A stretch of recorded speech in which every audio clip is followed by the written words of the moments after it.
Assalamualaikum warahmatullahi wabarakatuh. Hai sahabat tani, kembali lagi bersama saya Rizky Andi dalam channel Bumi Kita.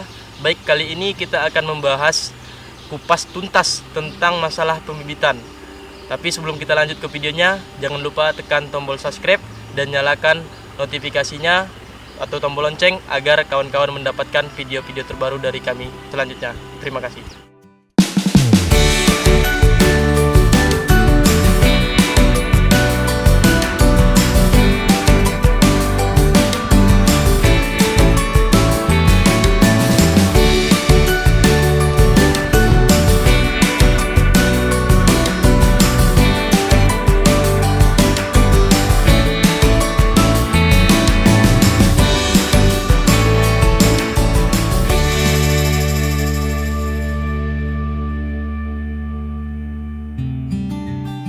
Oke, baik sahabat tani, di dalam masalah pembibitan kita tidak hanya membahas tentang bagaimana cara penanaman dan bagaimana cara tentang perendaman, tetapi ada beberapa kunci agar nantinya bibit yang kita tanam tumbuh dengan seragam dan pertumbuhannya menjadi lebih cepat.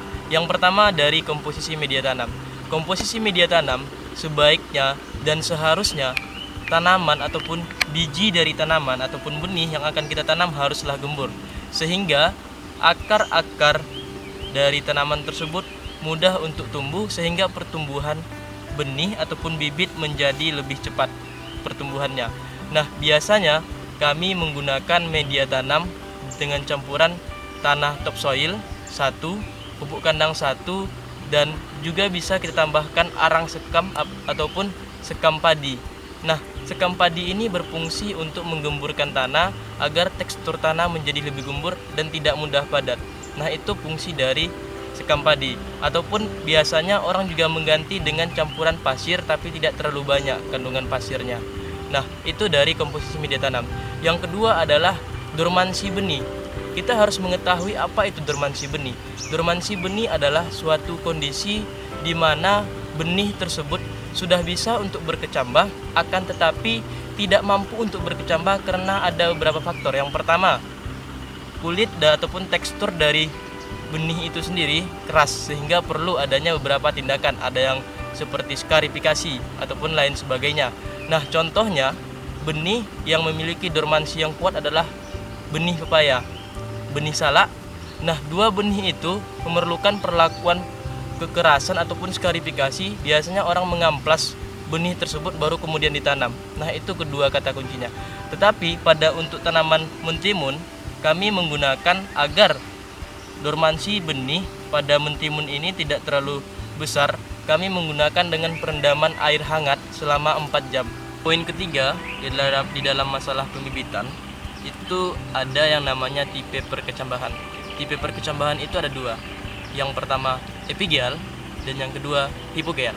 Nah, untuk tanaman mentimun sendiri, ini tipe perkecambahannya adalah hipogeal, di mana coba kamera, di mana biji ini tidak terangkat,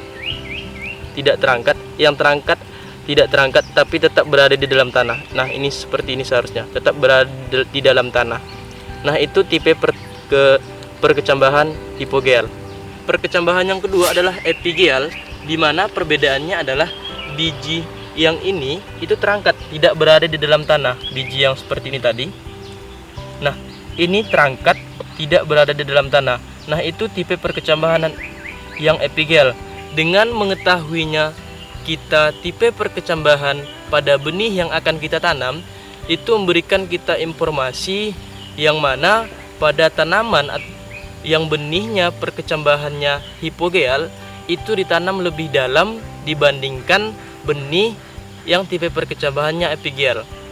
Hal ini berfungsi pada tanaman yang tipe perkecambahannya hipogeal itu ditanam lebih dalam. Fungsinya adalah akar tanaman akan mengikat lebih kuat tanah tersebut sehingga tidak mudah goyang pada saat tipe perkecambahan.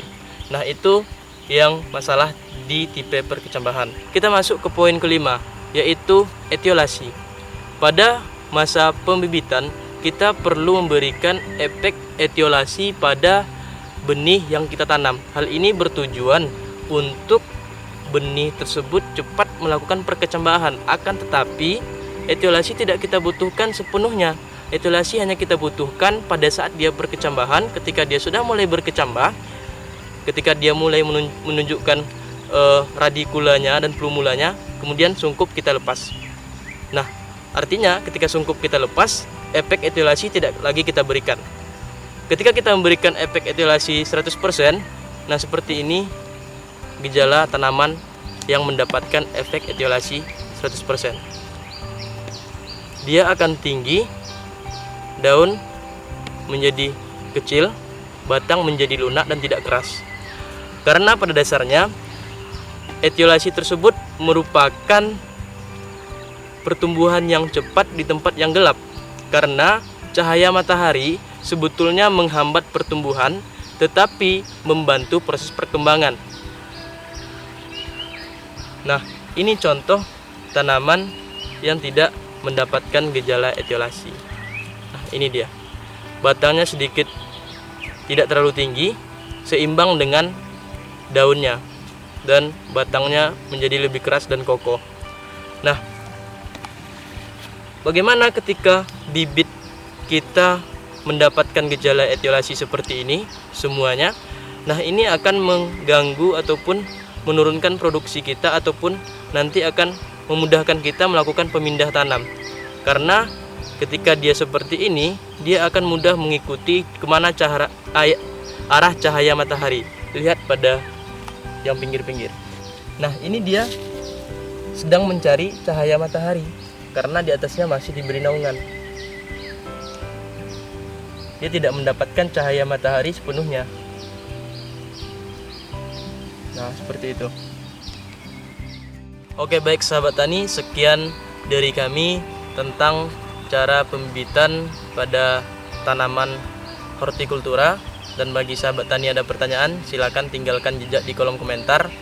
Dan intinya, kesimpulan yang kita dapat pada hari ini, kawan-kawan menginginkan bibit seperti ini atau seperti ini. Nah, itu terserah kawan-kawan. Baik, saya Rizky Andi, dan jangan lupa tekan tombol subscribe, like, dan komen. Salam petani milenial. Assalamualaikum warahmatullahi wabarakatuh.